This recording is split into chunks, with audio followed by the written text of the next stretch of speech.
Hello students, good morning to all of you. Today we will continue.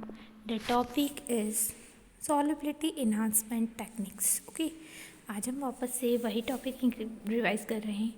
Solubility enhancement techniques क्या होती है. जैसे कि हमने देखा था कि सॉल्युबिलिटी क्या होती है. तो सॉल्युबिलिटी क्या होता है हमारा, जब सॉल्यूट सॉल्वेंट के अंदर डिसॉल्व होता है एट अ पर्टिकुलर टेम्परेचर. एक पर्टिकुलर टेम्परेचर पे जब सॉल्यूट सॉल्वेंट के अंदर घुलना बंद हो जाए तो उस सॉल्वेंट की जो सॉल्यूट है उसके अंदर उसकी सॉल्युबिलिटी पता पड़ती है. तो जब किसी ड्रग की पुअरली सॉल्युबिलिटी दैट मीन्स होता है जब वो पूरी तरीके से घुल नहीं पा रही है. क्यों नहीं घुल पा रही है? क्योंकि हो सकता है वो पुअरली मतलब पूरी तरीके से मिक्स नहीं हो पाती वाटर के अंदर या कोई भी सॉल्वेंट के अंदर. तो इस केस में क्या होता है, जब हम दवाई लेते हैं तो हमारी बॉडी में कितना है, पानी होता है. सलाइवा भी जो है वो वाटर कंटेंट होता है. तो हमारी बॉडी के अंदर क्या होता है, वाटर होता है. तो उस वाटर की वजह से ड्रग पूरी तरीके से घुलेगी नहीं तो एक्शन कैसे देगी. तो इस केस में हम क्या करते हैं, बहुत सी जो ड्रग है जिसकी सॉल्युबिलिटी कम होती है उसको हम क्या कर देते हैं, बढ़ा देते हैं. तो इन्हांसमेंट का मतलब होता है इंक्रीज़ करना. जब किसी ड्रग की सॉल्युबिलिटी हम बढ़ाते हैं तो वो टेक्निक्स कहलाती है सॉल्युबिलिटी इन्हांसमेंट टेक्निक्स. हमने ये डिस्कस किया था, ये कल की पहली प्रीवियस हमारी जो PDF थी उसके अंदर हमने ये चीज़ डिस्कस की थी. हमने देखा था इसमें एक चार्ट देखा था, आपको ये बता दें, ये हमने जनरली देखा था physical methods, second one is a chemical methods, physical के बाद केमिकल के बाद हमारा अदर मेथड्स. हमने ये डिस्कस प्रीवियस लेक्चर में हमने ये कंप्लीट कर लिया था. आज हम 1 बाय 1 करके ये डिस्कस करेंगे. ये जो टॉपिक है हमारा केवल और केवल 5 मार्क्स के अंदर आता है. तो 5 मार्क्स में इतने सारे टेक्निक्स को न समझाते हुए एनी 5 टेक्निक्स को आप क्या कर सकते हैं, समझा सकते हैं. ओके, आप लिख सकते हैं केवल 5 टेक्निक्स को. बाकी मैंने आपको ये पूरी जो टेक्निक्स है एक्सप्लेन की है क्या क्या होता है. चाहो तो आप इसको फ्लो चार्ट में बना लो, क्या आपको हम जिस तरीके से PDF सेंड कर रहे हैं उस तरीके से आप इसको नोट डाउन कर लो. ओके, हम 1 बाय 1 स्टार्ट करते हैं. फर्स्ट टेक्निक्स इज़ को सॉल्वेंसी. पहली टेक्निक हम डिस्कस कर रहे हैं को सॉल्वेंसी जो थी वो अदर टेक्निक्स के अंदर आता है. It is a process in which enhancing the solubility of very poorly soluble drug in water by adding water miscible solvent in which drug is very soluble. क्या होता है, ये वो प्रोसेस होती है जिसके अंदर हम सॉल्युबिलिटी को बढ़ाते हैं. कौन सी ड्रग की सॉल्युबिलिटी को बढ़ाते हैं, जो पुअरली सॉल्युबल ड्रग है. किसकी सॉल्युबिलिटी इंक्रीज़ करते हैं, जो कैसी हो, पुअरली मतलब बहुत मुश्किलों से क्या होती है, घुलती हो पानी के अंदर. By adding water miscible solvent, जो दवाई जिस सॉल्वेंट के अंदर डिज़ोल्व होती है. जैसे कि मैंने एक पैरासीटामोल लिया है ना, पैरासीटामोल सपोज पुअरली सॉल्युबल है पानी के अंदर, है ना, पानी में यदि वो डिज़ोल्व नहीं हो रही तो मैं क्या करूँगी, by adding water miscible solvent, जो पानी में डिसॉल्व हो जाए या जो ड्रग जिसमें डिसॉल्व हो जाए उस सॉल्वेंट में मैं क्या करूँगी, थोड़ा सा सॉल्वेंट लिया मैंने, उस ड्रग को उसमें मिक्स करा और मैंने क्या करा, उस पानी में डाल दिया. तो पहले से यदि वो ड्रग उसमें घुली भी है तो वाटर में वो क्या हो जाएगी, डिसॉल्व हो जाएगी, है ना. तो ऐसी प्रोसेस जो होती है वो भी एक सॉल्युबिलिटी को इंक्रीज करती है. जैसे कि The solvent employed in achieving the goal are known as co-solvent. को का मतलब होता है दो. ओके, को दैट मीन्स होता है दो. आपने 2 सॉल्वेंट क्या लिया, एक ड्रग है, एक ड्रग को आपने थोड़े से सॉल्वेंट में डिसॉल्व कर लिया, फिर डिसॉल्व करने के बाद दूसरे सॉल्वेंट में आपने उसको क्या करा, वो डिसॉल्व वाला जो ड्रग सॉल्वेंट के साथ है उसको उसमें डाल दिया, तो वो पूरी तरीके से क्या हो जाएगी, घुल जाएगी. तो मैंने 2 सॉल्वेंट यूज़ करे, है ना, 2 सॉल्वेंट यूज़ करें. तो ऐसी प्रोसेस भी कहलाती है. जो प्रोसेस हम टेक्निक्स बोलते हैं उस टेक्निक्स को बोलते हैं हम को सॉल्वेंट टेक्निक्स. क्या बोलते हैं उसको, को सॉल्वेंट टेक्निक. इसके अंदर हमारे कुछ एग्जांपल्स हैं जो हमारे मेथड्स के अंदर आते हैं. वो क्या क्या है, ग्लीसरीन क्या होता है, जो स्वीटनिंग एजेंट का काम करता है. ग्लीसरीन जो होता है वो क्या काम करता है, हमारा स्वीटनर एजेंट और मॉइस्चराइजिंग एजेंट का काम करना है। तो हम क्या कर सकते हैं, यदि कोई ड्रग पानी में भी डिसॉल्व नहीं हो रही है तो हम उसको ग्लिसरीन में घोल लो, हल्का सा ग्लिसरीन लो, उसमें वो ड्रग को मिसिबल कर लो, देन उसको वाटर में भी डिसॉल्व कर दो, तो क्या होगी, ड्रग डिसॉल्व हो जाएगी। तो ये एक टेक्निक्स होती है, इस टेक्निक्स का नाम है को सॉल्वेंसी। को मतलब दो सॉल्वेंट आपने लिए हैं, एक में डिसॉल्व करके दूसरे में आपने उसको पूरी तरीके से प्रॉपर मिक्स किया है। ऐसे ही हम दूसरा एग्जांपल इथेनॉल है, सॉर्बिटॉल है, प्रोपाइलिन ग्लाइकोल है। तो these are the example, these are the solvents to mix the drug. Okay, इस प्रोसेस को हम बोलते हैं को सॉल्वेंट मेथड या को सॉल्वेंट टेक्निक्स। ठीक है, क्लियर हुआ आपको को सॉल्वेंट्स क्या होते हैं, है ना, और प्रोसेस क्या होती है, टेक्निक्स क्या होती है। ठीक, ओके, आज हम ये वाला पहला फर्स्ट मेथड हमने ये डिस्क्राइब किया है अभी। अब नेक्स्ट मेथड पे जाते हैं हम, सॉल्युबलाइजेशन मेथड। नेक्स्ट मेथड जो है हमारी कौन सी मेथड है, सॉल्युबलाइजेशन मेथड। हमने ये फर्स्टली सॉल्युबलाइजेशन समझाया था। इट इज़ द प्रोसेस, ये वो प्रोसेस होती है dissolving poorly soluble drug molecule in a water presence of any surfactant. ये कब डिसॉल्व होती है, जब क्या चीज़ होती है, सर्फैक्टेंट प्रेजेंट होता है। ये वो प्रोसेस होती है जिसमें हम पुअरली सॉल्युबल ड्रग को डिसॉल्व करते हैं पानी के अंदर, बट किसकी प्रेजेंस में करते हैं, हम सर्फैक्टेंट की प्रेजेंस में हम ये चीज़ करते हैं। ओके, अब आपको समझ में आना चाहिए व्हाट इज़ सर्फैक्टेंट। सर्फैक्टेंट क्या होते हैं, तो सर्फैक्टेंट होते हैं to reduce the surface tension, जो सरफेस टेंशन को कम करते हैं, जो सरफेस टेंशन को कम करते हैं वो कहलाते हैं सर्फैक्टेंट। और सरफेस टेंशन हमने आपको पहले भी डिस्कस किया था कि सर्फैक्टेंट जो होते हैं वो इमल्सिफाइंग एजेंट भी आते हैं, उसमें सस्पेंडिंग एजेंट आते हैं, वेटिंग एजेंट आते हैं, एंटी फॉर्मिंग एजेंट आते हैं। तो ये सारे जो होते हैं वो सर्फैक्टेंट का काम ही करते हैं। When surfactant is proper HLB, HLB का फुल फॉर्म होता है H for hydrophilic, L for lipophilic, B for balance. Okay, HLB scale जो होता है वो HLB स्केल जो होती है वैल्यूज़ होती है इसके अंदर 0 से लेके 16, 18, 20 तक स्केल रहती है। जैसे हमारी एक सिंपल स्केल होती है, H से ही हमारी एक स्केल आती है जिसका नाम है HLB scale. H for hydrophilic, L for lipophilic और B फॉर बैलेंस। अब आपको पता होना चाहिए कि हाइड्रोफिलिक और लिपोफिलिक का मतलब क्या होता है। ठीक, फिलिक मतलब होता है लविंग, फिलिक मतलब होता है लविंग, है ना, फिलिंग मतलब लविंग, LOVING, फिलिंग मतलब लविंग। हाइड्रो दैट मीन्स होता है वाटर, हाइड्रो मीन्स होता है वाटर। हाइड्रो जो वाटर लविंग होते हैं, जो पानी को पसंद करते हैं, वो हाइड्रोफिलिक कहते हैं। और लिपोफिलिक मतलब होता है जो लिपिड्स को पसंद करते हैं, दैट मीन्स ऑयल को पसंद करते हैं, है ना। फिलिक मतलब लविंग, है ना, फिलिक मतलब क्या होता है, लविंग होता है। ये चीज़ क्लियर हुआ, फिलिक मतलब क्या होता है, लविंग। जो वाटर को पसंद करते हैं वो हाइड्रोफिलिक, जो ऑयल को पसंद करते हैं, लिपिड्स को पसंद करते हैं, वो लिपोफिलिक कहलाते हैं। अब एक चीज़ हाइड्रोफिलिक लिपोफिलिक क्या होता है, पानी में यदि कोई चीज़ डाली आपने, जैसे कि मैंने पानी में कोई पानी को पसंद, जो पानी में तैरना पसंद करता है ना, तो मैंने उसको गोता लगाने के लिए नदी में बोल दिया कि जाओ, तो वो पानी में यदि पसंद करता है तो बहुत अच्छे से तैर लेगा। बट वही उसी पर्सन को मैं तेल में तैरने का बोलूँगी तो क्या वो तैर पाएगा, नहीं। तो हाइड्रोफिलिक मतलब जो वाटर को पसंद करते हैं, और लिपोफिलिक मतलब जो ऑयल को पसंद करते हैं, लिपिड्स को पसंद करते हैं। तो ये एक स्केल होती है, आर्बिटरी इमेजिनरी स्केल होती है, जिसके अंदर एक वैल्यू रहती है 0 से लेकर 20 तक। उसमें हमारा सर्फैक्टेंट का नेचर बताते हैं कि वो सर्फैक्टेंट हम पढ़ेंगे नेक्स्ट, हमारा सब्जेक्ट में आएगा ये, वो पर सर्फैक्टेंट कौन से नेचर का है, हाइड्रोफिलिक नेचर का है, पानी में घुलने वाला है, या फिर लिपोफिलिक नेचर का है। ये बताता है, हाइड्रोफिलिक लिपोफिलिक बैलेंस की वैल्यू शो करता है। Okay, hydrophilic lipophilic balance values are added to a liquid a very low concentration.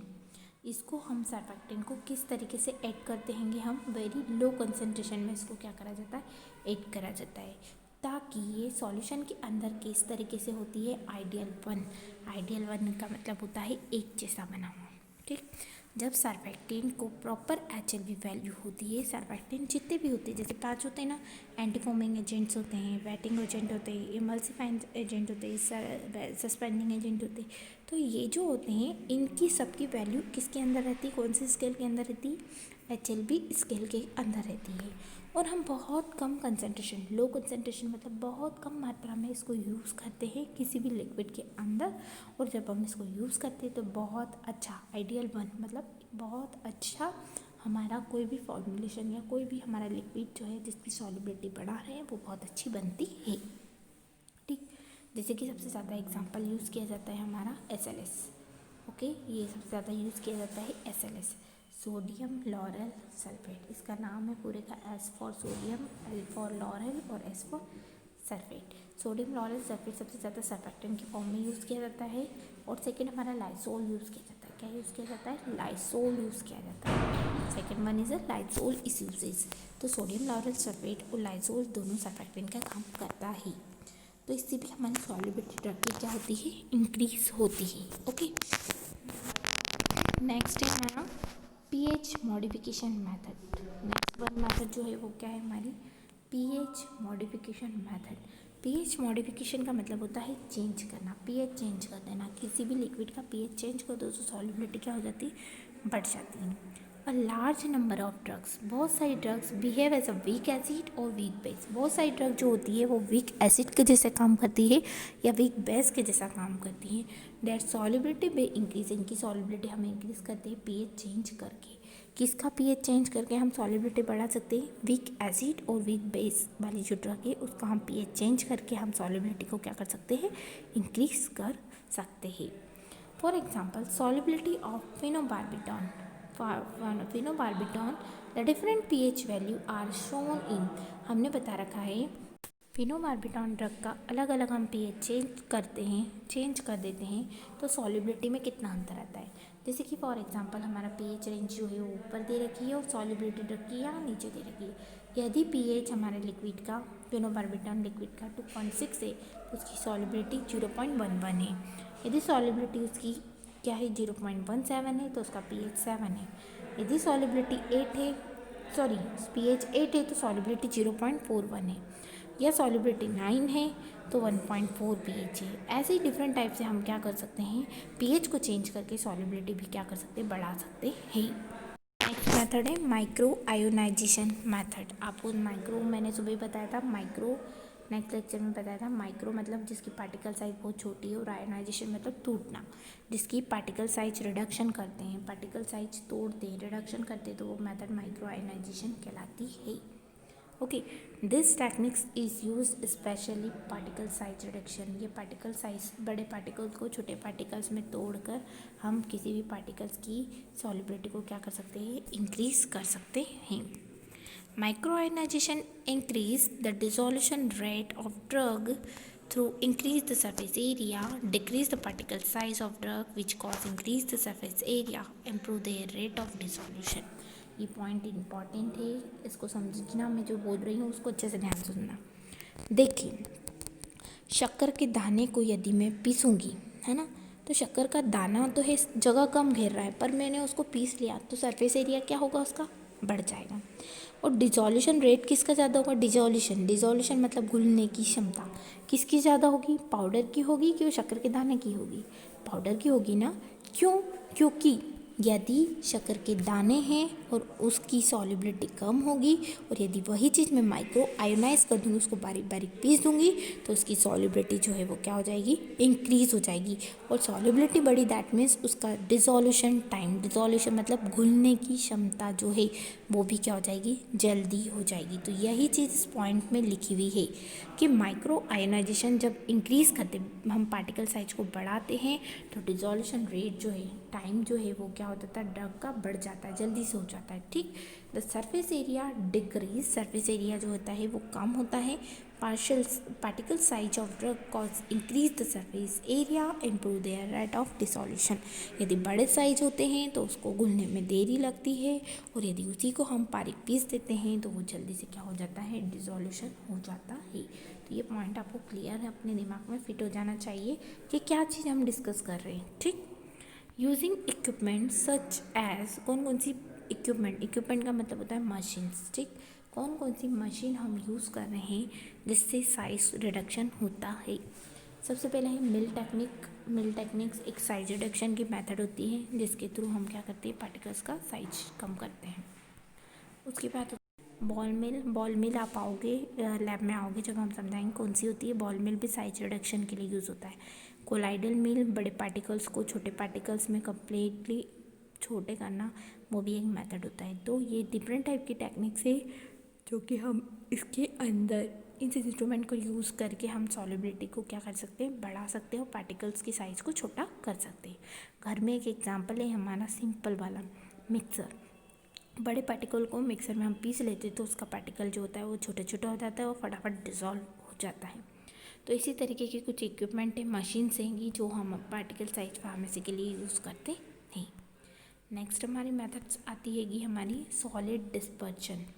Next method is solid dispersion. कौन सी मेथड आती है, solid dispersion. Solid dispersion refers to a group of solid products consist at least different product hydrophilic and hydrophobic drugs। इसके अंदर दो type आती है। कौन सी solid dispersion में दो ड्रग आती है, एक होता है हाइड्रोफिलिक और दूसरा होता है हाइड्रोफोबिक। एक होता है हाइड्रोफिलिक मतलब वाटर लविंग, जो पानी को पसंद करती है वो हाइड्रोफिलिक करती है, और एक हाइड्रोफोबिक का मतलब होता है डर लगना, ठीक। हाइड्रोफोबिक मतलब फोबिया मतलब होता है या डर लगना, ठीक। हेड करना, किसी से दूर जाना, वो हाइड्रोफोबिक होता है। पानी से यदि कोई चीज़ दूर भागती है दैट मीन्स वो ऑयल लविंग होगी। पानी में कोई चीज़ नहीं घुल रही है तो ऑयल लविंग होगी, हाइड्रोफोबिक होगी। तो हाइड्रोफिलिक मतलब वाटर लविंग जो पानी को पसंद करती है, और हाइड्रोफोबिक मतलब जो पानी को पसंद नहीं करती है, उसको अच्छा नहीं लगता है। तो ऐसी मेथड के लिए हम सॉलिड डिस्पर्जन यूज़ करते हैं। The drug can be dispersed in amorphous form and crystalline particles. ये जनरली जो है ड्रग किस फॉर्म में रहना चाहिए, amorphous that means fine structure, और दूसरा क्रिस्टलाइन जो शक्कर के दाने जिसके 3D स्ट्रक्चर हो। तो इस तरीके की ड्रग हम डिस्पर्स कर सकते हैं पार्टिकल्स की। Polymers are use to create matrix. Polymers भी इसमें ये मेथड में पॉलीमर्स मतलब प्लास्टिक यूज़ होते हैं, जैसे पॉली इथिलीन है, पॉलीप्रोपाइलिन है, इथिलीन ग्लाइकॉल है। तो ये कुछ पॉलीमर्स हैं जो जनरली हमारा फार्मा में टैबलेट कैप्सूल इनके लिए हम सॉलिबिलिटी के लिए पॉलीमर की कोटिंग करने के लिए यूज़ करते हैं। तो polymer are the use to create the matrix. Polymer use करते हैं मैट्रिक्स बनाने के लिए। मैट्रिक्स मतलब होता है एक जाली जैसा नेट बनाने के लिए। That selection is based on physicochemical property, but इसका सिलेक्शन किस पर डिपेंड करता है, उसकी फिजिकल और केमिकल प्रॉपर्टी के ऊपर डिपेंड करता है कि उसकी फिजिकल प्रॉपर्टीज़ कौन सी है, उसकी केमिकल प्रॉपर्टीज़ कौन सी है। ये डिपेंड करता है कि सॉलिड डिस्पर्जन किस तरीके से प्रिपेयर करें। तो आपको ये चीज़ क्लियर हो गया हाइड्रोफिलिक हाइड्रोफोबिक क्या होता है। एक आप ऊपर मैं आपको एक चीज़ बता रही हूँ, एक बार देख लीजिए उसको ध्यान से, कभी ध्यान रहेगा आपको। देखिए बेटा, ये जो चीज़ दे रखी है लिपोफोबिक, फोबिक मतलब क्या होता है, फोबिक मतलब होता है डर। फोबिक जहाँ आएगा वहाँ हेट आएगा, ठीक। और जहाँ फिलिक आएगा वहाँ लविंग आएगा। फिलिक मतलब लविंग, ठीक। दो चीज़ होती है, फिलिक मतलब लविंग और फोबिक मतलब हेट। तो वाटर हाइड्रोफिलिक बोले तो वाटर लविंग होता है, हाइड्रोफिलिक बोले मतलब वाटर लविंग। यदि मैं बोलूँ लिपोफिलिक मतलब लिपिड लविंग, ये ध्यान रखना। फिलिक मतलब लविंग होता है, हाइड्रोफिलिक बोलूँ तो वाटर लविंग, और लिपोफिलिक बोलूँ तो लिपिड लविंग। सेम हाइड्रोफोबिक बोलूँ, क्या बोलूँ, हाइड्रोफोबिक बोलूँ तो वाटर हैटिंग, और यदि मैं बोलूँ लिपोफोबिक तो लिपिड हैटिंग। तो ये चीज़ आपको क्लियर होना चाहिए क्या होता है, तो ये हमको ध्यान रखना है, ठीक। तो यहाँ हमारा जो सॉल्युबिलिटी इन्हांसमेंट टेक्निक्स वाला जो टॉपिक है वो कंप्लीट होता है, ठीक। अब जो नेक्स्ट टॉपिक है वो हम नेक्स्ट उस लेक्चर में हम डिस्कस करेंगे क्या चीज़ बची है, इस चैप्टर का पार्ट कौन सा बच्चा है। अदरवाइज़ ये चैप्टर का ये वाला पार्ट भी, सेकंड पार्ट भी क्या हो गया, कंप्लीट हो गया। Okay, thank you so much.